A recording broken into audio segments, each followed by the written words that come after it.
back to episode 3 of Moms with Moms. Moms offering mom support with moms on microphones. Today we're really excited. We're going to talk a little bit about pregnancy, our announcements, and kind of how the whole journey started. About the taboo things, because no one talks about the negative side of pregnancy. Right. And I think you and I kind of both talked about, like, we actually struggled. I hated being pregnant. Me too. I absolutely hated it. When people are like, oh, you're glowing, you look so beautiful, you must love being pregnant. No. Yeah, it wasn't for me, and I actually had like a lot of like guilt because I like never liked it. I liked finding out. Maybe that's where we should start. Should we start about like how we found out? Yeah, do yours Okay, first. So I actually found out I was pregnant. I feel like I knew right away. So I've actually been to a fertility doctor. I think we've talked about this a little bit before. I've always had some issues with ovaries and follicles. I have PCOS, I have endometriosis. So I kind of had an idea that like it would be more difficult for me to get pregnant. We went to a fertility doctor. I was talking with my OBGYN. At this point I was like 25, 26, but we knew that we wanted to have kids at some point. So we went, they're like, hey, you should try naturally for a couple of years, and if that doesn't work out, then you can start IVF. So Josh and I got all excited, and we were trying, and we used the Flow app, which I loved. And that kind of tracked things for us. Literally 2 months later, I was pregnant. So I went on my bachelorette trip, pregnant. Had no idea at that point. And then I was at the 5-week mark, and I went to work, and we were having like an event where there was a bunch of like food and platters. And something about the deli meat was like, don't eat the deli meat. Which is so wild. Yeah, it really threw me off, and like at that point, like smells started to like wig me out. Which I know a lot of people say like, oh, at that point they felt nothing. But I literally went home and I was like, I'm gonna just take a test. I wanted to be extra just in case, so I set up like a camera. I recorded it. Josh was dead asleep, like fully sleeping. So you had no idea that you were taking a test? No idea. So I took my test. It literally lit up pregnant in like seconds. And I was like, oh my goodness, what am I supposed to do Were now? you like in that moment thinking about your bachelorette trip? Because I'm assuming you drank, right? So at that point you're like, oh, I fucked up. I was drinking. Yeah, I had like a lot of guilt at first, but you didn't know though. No. And I called my doctor like pretty much right away because I told them like everything. The first person I told 2 of my friends before I told Josh. I FaceTimed Rachel. Makes sense. And I was like, hyperventilating, and I was like, look at this. And looking back, I'm like, okay, maybe I should have told Josh. But I wanted to do something special for him, so I actually wound up setting up like a little scene. I had like mom and dad and like hoodies with like a matching onesie. I'm not surprised. And then I like put the pregnancy test up, and I woke him up, and I was like, hey, look at this. And he was like, oh my goodness. Wait a minute. So you found out you were pregnant while he was sleeping. Called 2 friends. Cricketed these 3 things because that you just randomly had in your house. And then woke him up and told him. You're insane. You're literally insane. I knew we were going to start trying. I did not know how long it would take. So you had already had things prepped. I had some things like prepped and like thought it through a little bit. I genuinely thought it would take so long. Like I really did. That's kind of what they implied. Yes. And also like you hear stories of people who try forever. And like I am very grateful that it happened to me this way, but it doesn't for a lot of moms. So if you're struggling, like I give you so much love and support because it's not easy. Yeah, to be sensitive with that, like we do. It's not like we are insensitive to that. Like it does suck. I couldn't imagine having to deal with that and to deal with all those emotions. Like that's horrible. I know. And so I recorded. He woke up, surprise. And then, so we really did keep it pretty tight-lipped. Only a couple of people knew, like, right away. I actually had a little bit of a scare because at 7 weeks, I had a subchorionic bleed. You did tell me about this. Yeah, if you don't know what a subchorionic bleed is, it's a bleed within the placenta. And Josh and I were like, definitely thought it was a miscarriage. So we went to the hospital. It was a week before our wedding. And it was just like this, it was really scary. So again, if you've experienced any sort of like pregnancy loss, you know, my heart goes to you because even in that moment, like, I'm very grateful, like, my baby is here and made it, but like a lot of people that doesn't happen. I've had a chemical pregnancy loss, like, since having Jax, and I know that like hit hard too, you know, so it's hard. Give a lot of credit to people who are experiencing. I didn't know about that. When was that? A year ago. Yeah, you never told me about that, asshole. I literally, mind you, we talk every single day on the phone and text 24/7. You definitely did not. I'm gonna look back at my messages. I would have remembered that. It's okay. Yeah. I didn't know that. Oh, we weren't trying at that point, so. No.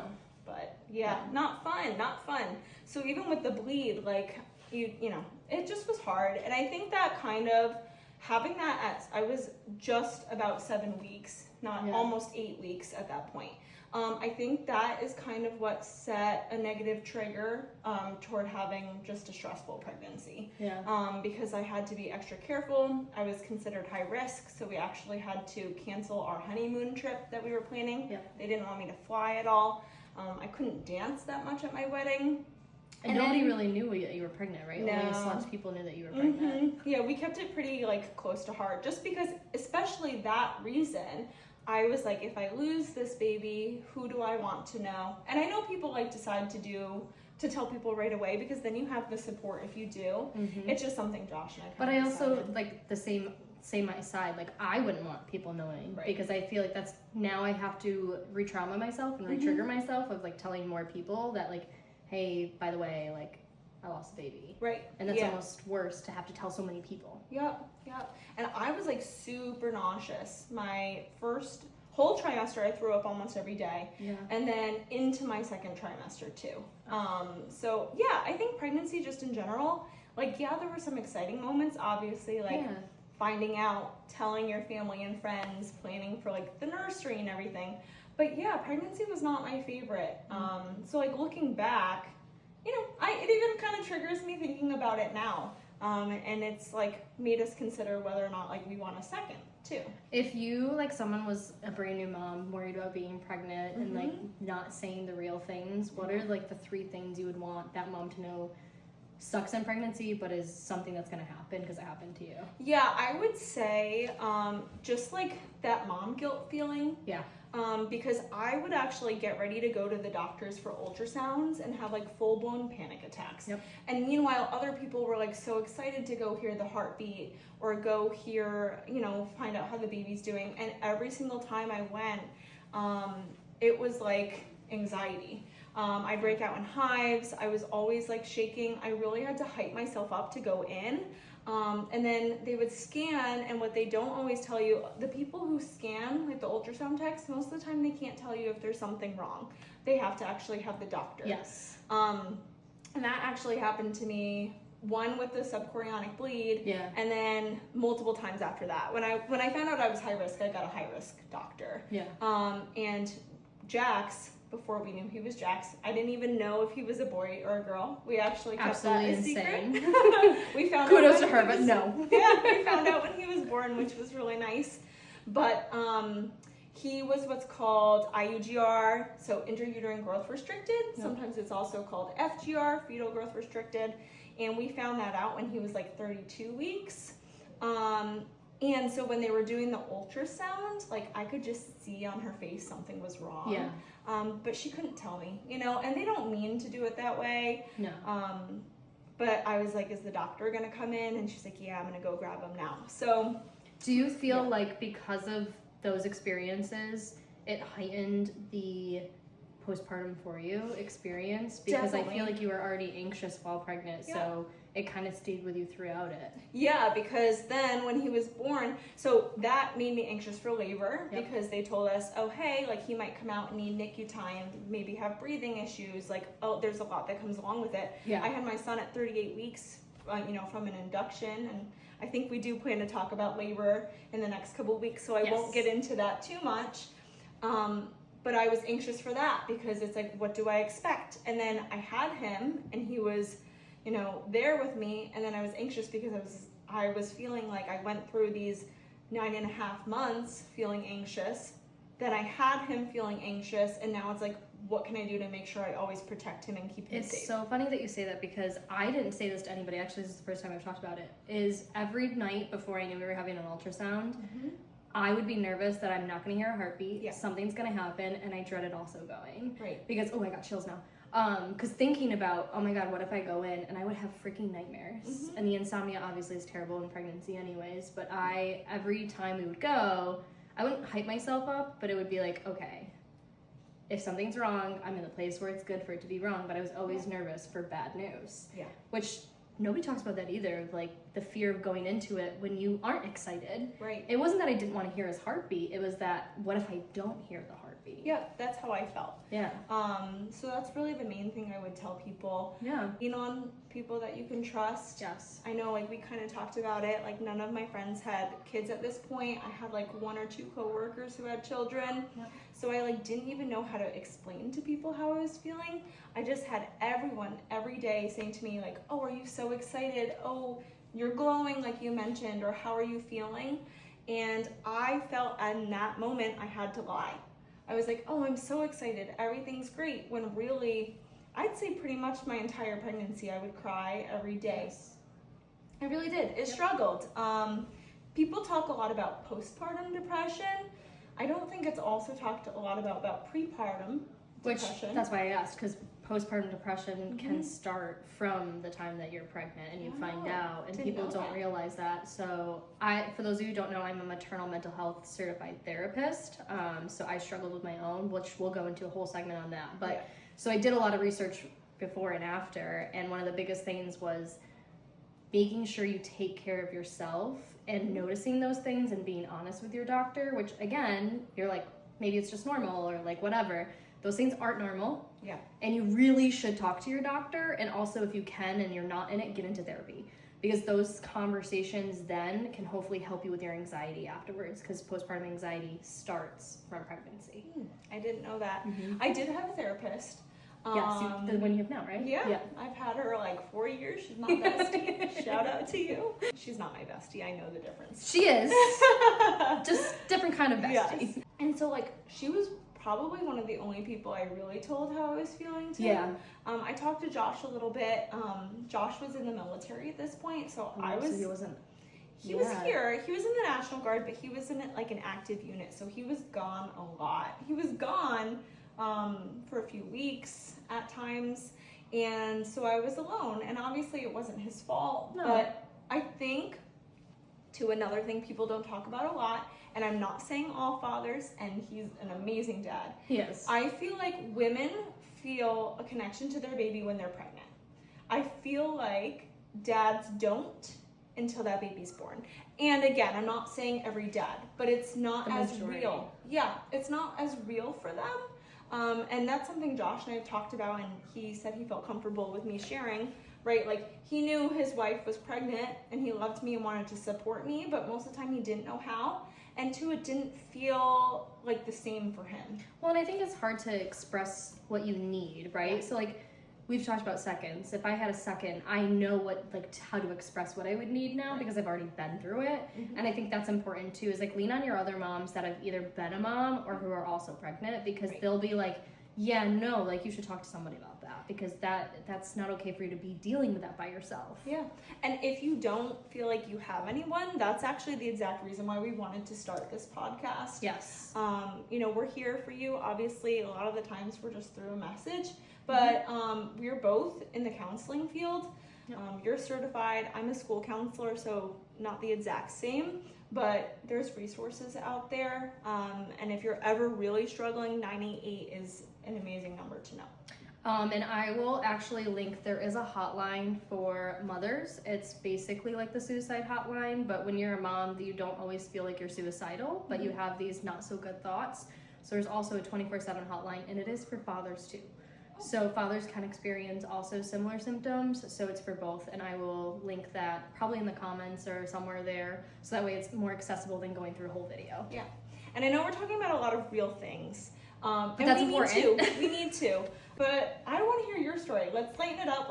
Okay, so for those of you who don't know me pre-mom, Jordan did not know me pre-mom. I was pretty wild. I lived my life very selfishly. I had so much fun, and I actually was told by 3 gynecologists that I couldn't have kids because of PCOS and endometriosis. I never would get a period regularly. I would maybe get it like twice a year. Yeah. So I didn't, like, I put that in my head I wasn't gonna have kids. Can I ask you a question? Personal, but that's what this is about. Were you on birth control? No. So I was for a period of time. I think when I hit like 23, I was with a partner and I said to him, I'm like, I cannot do this anymore. My periods were so unbelievably heavy and painful. I actually had surgery a couple of years ago. It's kind of like a DNC, but what they did was I had cysts that had bursted in my ovaries. So in I think it was my left eye had 3 that bursted in, my right I had 5. Wow. So they cleaned me all up, whatever, and he was like, you need to go on birth control to regulate your hormones and make sure you don't get cysts again. He said I probably would get them more often. I definitely have had them because my periods are still painful. Me too. But the surgery was horrible. So don't want to do this. It wasn't terrible, it just was uncomfortable. Right. So I took myself off birth control and I was off of everything because I wasn't having sex with my partner. So I was like, fuck it, I'm not doing it. Right. But when I was with my son's father, we were using condoms. And then we kind of were talking like about it a lot, and he wanted to be a dad sooner than I wanted to be a mom because he opened up that conversation. And then he was like, listen, you wouldn't have to do it alone. Jokes on me. But you wouldn't have to do it. Sorry, morbid, but like, jokes on me, I'm doing it alone. But he was like, you wouldn't have to do it alone. We can do it together. Because I really wanted to be done with grad school. Like, that was my goal. Is like, I don't want to have a kid while I'm in grad school. I want to be able to be done and be a better mom.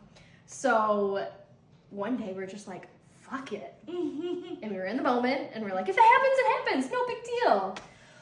Well, I got pregnant. So it was like unexpected, but not, right? Yeah. Like we were playing with fire. Yeah. It wasn't that we didn't want to have a kid, but it was like, if it happens, cool. And it did. And it was really random because, like I said, I don't get a period regularly. So like missing a period is nothing alarming to me. It never is a concern. I have taken so many pregnancy tests in my life because it's like, maybe I should just double check. Right. So I was on the phone with my friend Kaylee, who was pregnant. She found out a month before me. And we were just talking, and I'm like, I think I might be pregnant. And she's like, well, why? And I'm like, I don't know. My boobs feel really weird. Like, they're really hard, and they feel, like, tingly. And I haven't got my period. And, you know, it's probably not that big of a deal. Like, I'm probably not. And when I tell you, my craving for my pregnancy the whole entire time was a mint cookie crumble milkshake from Stewart's. Like, I would die. That's a better craving than mine. Listen, mine. If I didn't get it, I was going to die. Like, I was like, I need to have this. Yeah. I would sob over not having it. It was pathetic. So, whatever. I was at Walmart. I'm like, I'll get a test. I'm probably not. So, I can't remember if I was FaceTiming Kaylee. I think I might have been FaceTiming Kaylee at that point. And I took it, and profanity, forewarning, so if you don't want to hear it, turn the volume down. I was like, holy fuck. And Kaylee's like, you're pregnant! And I'm like, yeah. And she's like, are you okay? And I'm like, I don't know, let me call you back. So I hung up the phone and I cried. And I cried because, like, not that I wasn't, like, happy. I cried because I was so nervous. Yeah. Because at that point, I was like, wait, what am I going to do? Right. Am I ready for this? Do I want to do this? Which I think a lot of people don't talk about. Like, I was not excited at first. I was terrified. I got more chills. I was absolutely terrified. I was not ready to be a mom. I literally said to myself, I'm like, how are we going to do this? Mind you, my boyfriend at the time and we had only been dating for a year. Right. He wasn't even living with me. He was just moved into his own apartment. We were still very fresh in our relationship, so I was like, I don't know if I'm ready for this. I sucked it up like I always do. Called Kaylee back and I said, I'm all right. She's like, are you sure? I'm like, yeah, I'm good. And then I went to Walmart because he was working, so I was like, I wanted him to come home to like something surprising and cute. There was nothing dad related. I know. Nothing. They don't do anything for the dads. No. So I got a bandana and wrote on it, like promoted to dad or whatever to put on my dog. And then I bought this stupid freaking cup, which I still have. I probably should just get rid of it, but I have this stupid cup that says like family something and then like Adirondacks on it because it was the only thing that I could find that said family. And then I found a card that said, like, congratulations, you're expecting or whatever, like some card.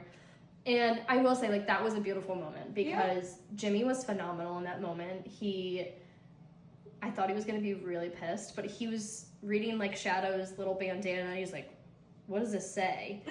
And I'm like, just read it. And he was like, I don't understand. And we would play jokes on each other all the time. Mm-hmm. So he thought I was joking. So I'm like, read the card.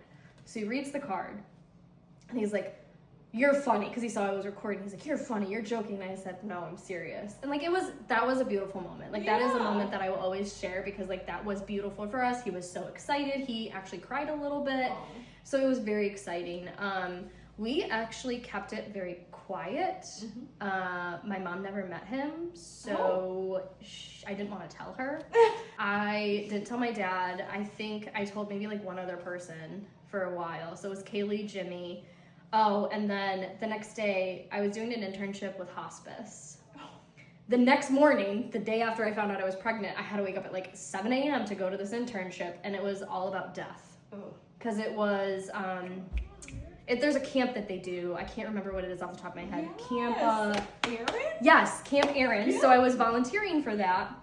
And my other internship friend, she was there, and I was just so giddy. And I said to her, I was like, I know you don't know me. We've only met twice. I said, but I really need to tell you this. And she goes, and I love her, Lydia. She's amazing. She's so sweet. And she goes, please tell me. And I'm like, I'm pregnant. And it was like, oh my God, it was such a beautiful moment. And like my internship supervisor came over, and the other one came over, and they were congratulating. And it was actually beautiful, because I just needed to tell people. You have to. I had to. That was the hardest part. Like, like, I needed to get it out. I wanted to tell someone. Mm-hmm. But telling my mom was hilarious. So my mom and I was turning 30, and she was turning 50. So our plan was to go on a cruise. We bought the tickets. I was paying for X. She was paying for X in January. This was August when I found out I was pregnant. I don't think I told her until Thanksgiving. No, I told my family Thanksgiving. I think I told her like October. Okay. Because she kept saying, she's like, oh, we should go to Ryan's birthday for this. We should do this at the casino. We should drink this. And I'm like, bitch. And my mom's crazy. So like my mom will keep saying, well, why don't you want to drink? Why don't you want to do this? Right. So we got lotto tickets that said we are expecting a baby, and you had to like do the coin to do it. And it was actually kind of funny, because that was the first time she met Jimmy. My mom, my two siblings, and my stepdad. That was the first time I ever met him. And they did it, and they were like, oh. And my mom goes, you bitch, now we can't go on that cruise. I'm sure she was happy for you, though. She was. They love Sabino. They are all obsessed with Sabino. Oh, like, they don't care about me. They don't. But no, like, my pregnancy was really, really hard. Yeah. My first trimester was fine. Like, there was no issues my first trimester. My second trimester was beautiful. Like, for people when they say your second trimester is like a whole new world, yes. Live your life during that one, because then the third trimester was hell. So I was working a lot. I was working like doubles. In the beginning of my pregnancy, I was working as a director, and I was constantly getting stuck, and 100% that's what gave me preeclampsia. Probably. To this day, my doctor really thinks it was too. I was so stressed out. There was one time I was stuck 18 hours at the job, and I had no water and no food, because I ate all of it, because I was at a hospital, and you can't leave individuals. I know. No one would come relieve me. That next day, I literally said to my boss, I'm like, listen, we got to come up with some protocol. Right. We got to figure out a plan. And she's like, well, there's got to be someone that can like take a shift for you. And I'm like, there was nobody. No one. So I ended up going, I think that week, to the doctors, and that's when she was concerned about my heart rate. She's like, listen, she's like, do you have time? And I said, I do. She's like, I'm going to pull you out for 2 weeks. And then during that time, I was also applying for other jobs, because I knew I needed to get out of the job, because it was not working. I couldn't do it. I was constantly being called. And then I got with the state, which was the best thing that could have ever happened to me. It was the best job ever. Remote. It was fully remote for a while, and then they had us go in. So it was hybrid. So like I had to go in half my schedule, half not. They were flexible. I was working really shitty shifts though. So I was working like 3 p.m. to 1 a.m. some days. Then I was working, one time I had 2 14-hour shifts in a row. Wow. That was when I went to the hospital. Right. Because third trimester, I was puking and I couldn't stop. And the doctor was like, just go get checked. And they took me out, and they basically said, you cannot work that much. Like you were overworking yourself. I was not going to get any maternity leave. Yes. So that's another reason. I had to work because I was getting no maternity leave. Jimmy was getting no paternity leave. We were going to have no money, and I was getting a C-section. So that's another thing that we could talk about. I did have a planned C-section because of my preeclampsia, and I was terrified. Yep. I read way too much that 9 times out of 10, when trauma happens, your pregnancy becomes horrible, your birth becomes horrible, and then you have a higher risk for postpartum depression. Yep. I was already at a high risk for postpartum depression. I didn't want to increase it, so my doctor and I had a really long talk, and Jimmy was great. Jimmy's like, it's your body, you decide what you're doing. So we opted for a planned C-section, and 110%, Jordan knows, I tell everybody, planned C-section was the best way to go. There you go. I felt great. I was able to hold my baby right afterwards. Granted, I had the trembles, but it was the best thing for me and my partner because we needed that. Yep. But no, I had to work all the time. It was absolutely horrible. Right. But 3rd trimester was the worst.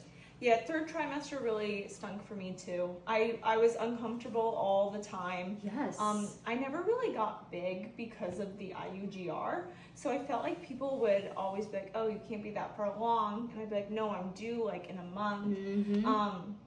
So people didn't understand I was still uncomfortable and still not feeling great, even though I didn't look huge. I fell down the stairs my 3rd trimester at work. I worked in a building that was like super old, and I literally fell down the stairs. I had to go to the hospital because they had to check everything. Yeah, not fun. And I really was nauseous the majority of my pregnancy. Pregnancy weight, for those of you who do know me, I was 110 pounds before I had my child. Yeah. I also didn't gain weight though until I think it was January, and then my belly just wham. Yep. Still haven't lost all the pregnancy weight, but Neither. it was nuts. I actually weigh more now than when I gave birth, and it's just because life has changed, and we'll talk about that at some point too, I'm sure. Definitely should talk about pregnancy weight. We did do one last year, but I think we should go in more depth about of it. How it impacts us. I would agree. What do you think? Anything else? Yeah, no, I would just say, in general, if you are trying to have a baby and you're struggling, there are resources out there to help. If you can't get pregnant on your own, we feel for you because it's not easy. People always make pregnancy out to be this beautiful glory thing, and sometimes it can be. It's not sometimes, too. Sometimes it's not. And that's kind of why we wanted to talk about it, just because it's not what you always expect. And that does not mean that you're not going to have a beautiful life with them. Or that you don't love your child and you don't love that you have a child. Yes. Yep. And that's kind of what we discussed when we were like, what do we want to talk about? Yeah. And we said, let's just start from the beginning, when we found out, who we told. We actually have never talked about all of that. So that was the first. And we wanted to start from that to kind of have that be a piece for you guys. And stay tuned, because we are having the next couple of sessions will be some invitations for some people that are coming to join us. Right. Which is super pumped. If you feel like you want to share any story, whether that be your pregnancy, trying to get pregnant, how everything went, labor, which we will be discussing, so stay tuned again, or postpartum, really anything in motherhood, we'd love to have you on. And if you don't want to come on, that's totally fine too. I've had people send in stories before from my last season. You can send in your stories and we'll read it for you. We don't need names, don't need anything, but if you feel like your story is important to share, please tell us. If you have questions and you want a topic covered, please also tell us too, because that would be really helpful, because then we can have oh wow, we didn't even think about that. Yeah. Honestly. And I know that we're kind of just trying to build off of this. So if you're still here with us on episode 3, we have a lot more to come. Thank you. We are working on our new set. Yes. We're getting new equipment, so we'll have better quality. And we're really just having fun doing this, which is kind of what it was all about to start. Always. So venting with you guys rather than just us. Yeah. So that way other people can know what's going on. All right, should we wrap it up? We should. All right, so as moms, we're surviving and thriving, because that's what we do. Bye, besties.